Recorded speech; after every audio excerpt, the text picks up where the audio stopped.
Hi, I'm Charlene.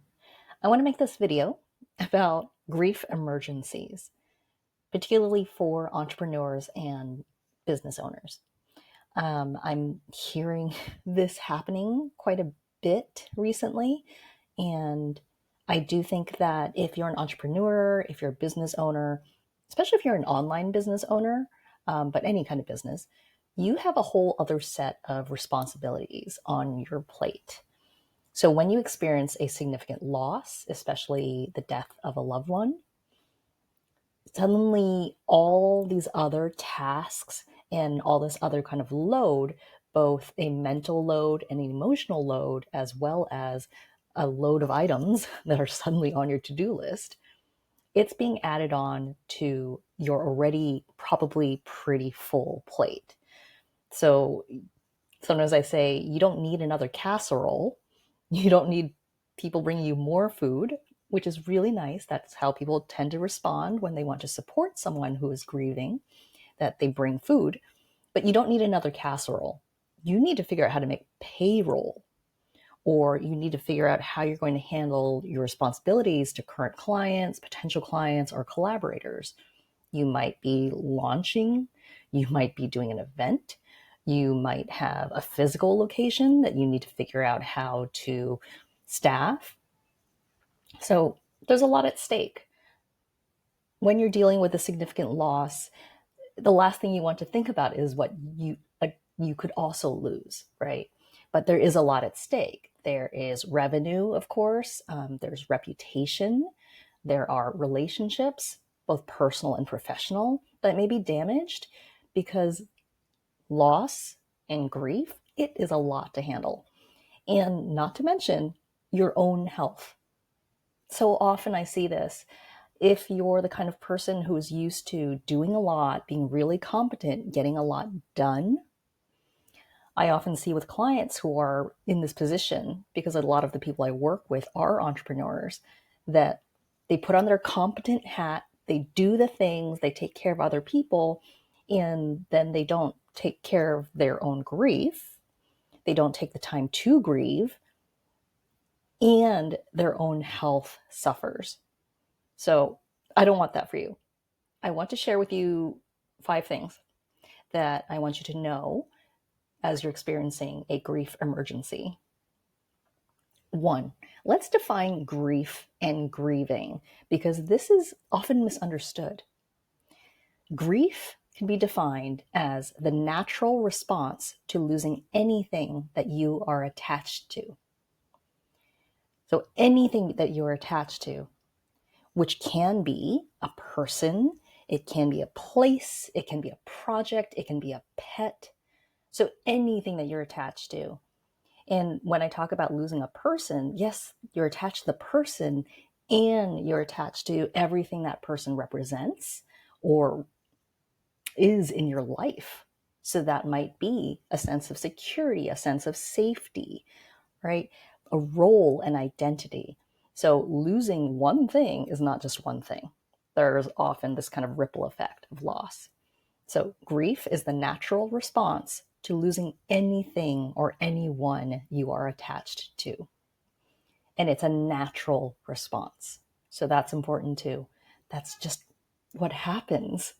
It's a natural response. There's nothing wrong with you. You don't need to medicate this away. Not to say that medication isn't an option. It definitely can be if you're finding that your grief is debilitating, that you're not able to function in your life, but it's not something to be medicated away. That's not how we actually process grief. We don't make it go away. We process it. And grief, notice that I said it's a natural response. We often think of grief as an emotion, like anger or resentment or joy. Grief, I think, is an emotion, and it is a response that includes emotions, it includes thoughts, it includes behaviors, and it includes physiological symptoms. So your body is going to experience grief too. So one another way to think about that is grief is a response that includes your head, thoughts, your heart, emotions, your hands, behaviors, what you do not do, and your full body. To me, grief is really a full body, whole world, whole system experience where all these different parts of your world and your life are likely to be affected and impacted. So I want to make that clear of like, how do we define grief? How do we define grieving? And to me, grieving is also an active process. Grief, emotion, and response, it's a noun. To grieve, it's an action, it's a verb. So that's an active process. Which brings me to point 2. In order to grieve, to process your emotions and anything else that's coming up in response to grief and loss, you need to feel safe. It is an active process to grieve or to mourn. Mourning is like kind of the outward expression of your grief. So that can include funerals and memorials, that can include crying. But to grieve and to mourn, active processes, and you need to feel fundamentally safe in order to do so.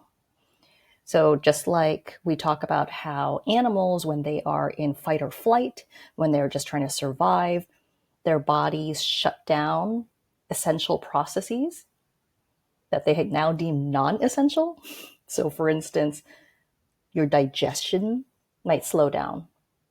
Menstruation might stop because your body is in survival mode and it's deemed it, you know what, digesting, menstruating is not vital for survival right now. And that can happen after you experience a significant loss as well, especially after the death of a loved one, where it can feel like, oh my God, like things are urgent. I'm firefighting. I'm taking care of other people. Maybe people are in the hospital or in hospice. Maybe I need to take care of all the paperwork and the tasks. And it can feel like we're just in survival mode. And sometimes when we're in that survival mode, the grieving process doesn't necessarily happen. That kind of processing, or as I've also been taught, you can think of grieving as digesting or metabolizing the grief and the loss. Your body might not be doing that metabolizing and digesting of what's happened because it's still happening. You're still dealing with the funeral. You're still dealing with the hospital. You're still dealing with things and still in survival mode. So I want to point that out too, right? That if you feel like I'm not grieving, why am I numb? Why am I not crying? One, that just might be how your brain, your mind, your body is coping, and that it is a longer process. To metabolize, to digest is an ongoing process that also repeats in cycles. So if you're feeling like you're in survival mode, yeah, different things are going to be prioritized. Point 3, support.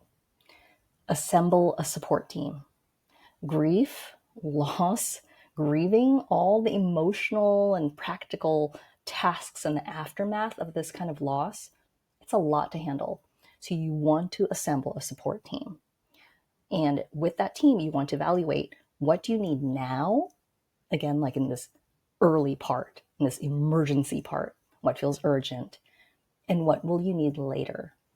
Because after the funeral, after the memorial, after the urgent paperwork, there can be time to do other things, other kinds of processing. So your support team might look like your team members on your business. Lean on them. Your business coach, help them to understand what you're going through and get their help to help you evaluate, what do you need to do now and what might you need later. Talk to a business buddy. You can work with a therapist or a grief coach like me, someone who can help you to sort through the whole probably storm of thoughts and emotions that you're probably experiencing, and to evaluate from a business point of view, what do you need to do now? What's absolutely urgent? What can be let go? What can be put off until later? Another part of your support team that I find really important is a spokesperson. Assign a spokesperson. And I recommend this to people who are business owners and people who are not business owners, because we often have a lot of different circles of people, and people have questions. Are you okay? What happened? Is there an update? And it can be really tiring and draining of already limited resources that you have, your energy, your peace, your focus, to field all these questions. So assign a spokesperson. You have a book club that you run? Cool. Designate someone in the book club to be the spokesperson for the book club, to tell everyone else, like, oh, so and so is not going to be here for a bit. This is what's happening, and this is what to expect. And you're going to want that for your business too. Someone to tell your clients, your collaborators, other people who are in your orbit what is happening. And you can decide, right, what your statement or statements are. You can decide what you want to share and with whom, because of course, we don't want all our business out there. We don't want all our personal business. We don't necessarily want to be that vulnerable. Some of us are really private people. So you can decide what do you want to share with whom, but communicate that to your spokesperson and to your team. And keep people updated. You can ask for grace early on, because the truth is, you are not going to be able to show up in the same way, most likely. You are not going to be able to show up. You are not going to be able to show up in the same way, in the way that you have been or the way you necessarily want to. You are now carrying a lot more in your brain, in your heart, and in your body, and on your to-do list. So you're not going to be able to show up with the same frequency or presence or energy, or for the same duration, or with the same patience. So yeah, let people know what's happening so that they can give you that grace. Who else might be on your team?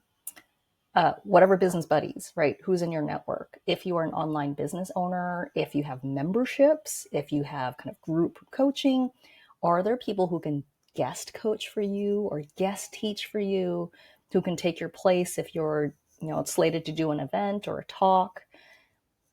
Tap on that network. And overall, it's borrowing other people's brains, because you are going to forget things. There's now a lot on your mind, and the brain fog of grief, that's a real thing. So borrow other people's brains. You're going to need to forget things because you want to outsource it. You will naturally forget things. So yeah, that's the main point. Borrow other people's brains, borrow other people's hands, borrow other people's ears and their hearts. Ask for the body parts that you need. That sounds weird, but I have literally made an offer of help like that, saying, I'm here to offer my ear, my hand, my heart, whatever you need. So lean on people. Part 4, permission. You don't need this permission, but I find that a lot of people and a lot of my clients want permission. So if you need it, if you want it, I grant you permission. Permission to grieve however you need to feel whatever you are feeling right now, to think whatever thoughts that you're like, what is that about? That's not nice. That's judgy. You might resent your business right now. You might resent your clients. You might resent other people. That's part of the thoughts that kind of come up with the grief response, right? So permission to cope however you need right now. It's all normal. It's whatever feels most supportive to you. And in early grief, and for recent loss especially, your brain and your body might choose coping mechanisms that are not your normal, or not what you would want to hold on to long term. But you are often in that survival mode when you're in recent loss, or what I kind of call the storm, right? It's still happening to you. So give yourself permission. And along with that permission is, I kind of think of it as grit and grace, that you're going to need grit and grace in order to get through grief. Grit, because there are hard things that we often need to do after we experience significant loss. And as an entrepreneur, as a business owner, there are lots of things to do or to think about, right? And take action on. So you might need some grit to do those and balance that with so much grace. Grace for yourself, grace for other people in your life, because everyone does grieve and experience and express things differently. So grit and grace. And that brings me to point number 5, packing. If we go with that analogy of we pack bags and we bring a bag with us wherever we go, whether it is to a business meeting, whether it's to an event, whether it's to the grocery store, whether it's on holiday, we are always packing based on what we think we will need. And that's also true when you are in a grief emergency, when you have experienced a significant loss. You are kind of in triage mode, right? What do I need to be doing for this time period? So you want to pack what is essential. You don't want to be weighed down by extra stuff. That's not going to be helpful. You're wanting to pack what is helpful. So that includes pack some grit in there, pack some grace, pack your support team, pack the phone numbers and the contact details for other people that you can lean on. And you will need different things at different times. Often people think, oh my gosh, grief, loss, it's an emergency. And it's this like event and finite period. But really, no, the impact, the fallout of this continues. The impact on you and your life and the different components of your life and your relationships, there is going to be impact. It's not necessarily going to be like the initial impact and shock of the loss itself, but it will be impacted and influenced, right? And shaped by what has happened. So you're going to need different bags at different times, and you're going to want to pack different things at different times. What is essential? What is helpful now? What is helpful later?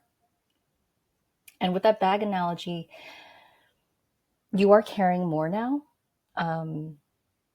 And as much as we like that idea of, oh yeah, okay, I can just let go of emotional baggage, I can just leave behind what's not helpful, there are things that you're going to be carrying because you don't have an option, either because it's your responsibility or you just can't let go of that right now, and that's okay. That just means you have extra stuff that you're carrying with you. You have an extra bag that you're just going to be dragging along for a while. And along with that, let other people help you to carry it. Rely on your support network, all of your rings of support. Let other people help you to carry the load of what you're carrying, because grief, loss, significant loss, the death of a loved one, all that happens around that, it is a lot to carry. So let us help you carry it. Okay? I hope that's helpful. Do reach out with any questions. I do offer one-to-one, like a one-off session for people who need to unload. I often mostly talk about unpacking and curating with my grief coaching clients, but I recognize that some people just need a one-off kind of support because they're not ready to do that processing or kind of a longer or deeper work yet. You are in that storm and you might need some help unloading. So get in touch if you want to do that unloading. And I kind of describe what I do as a combination of companioning, coaching, and consulting. So again, you identify what you need. Do you need someone to hear you, to just be with you, that you can tell things to without worrying about freaking them out? That can be companioning. Do you need to figure out a plan of action? Do you need to figure out how to let go of certain aspects of what you're experiencing that feel really heavy? Coaching might be what comes in there. And consulting is when you kind of say, I haven't experienced something like this before. None of my friends have, or my family members can't give me any good advice. How did you do it? What do you recommend for your clients? And that's when consulting might come in, where I'm actually giving you advice or suggestions or a menu of options for what you might want to do. So feel free to get in touch, even just with questions, okay? And take lots of care of yourself. It is a lot. Significant loss is a lot to carry. Grief is a lot to carry. It is a full body, whole world, whole system response to loss. So take super good care.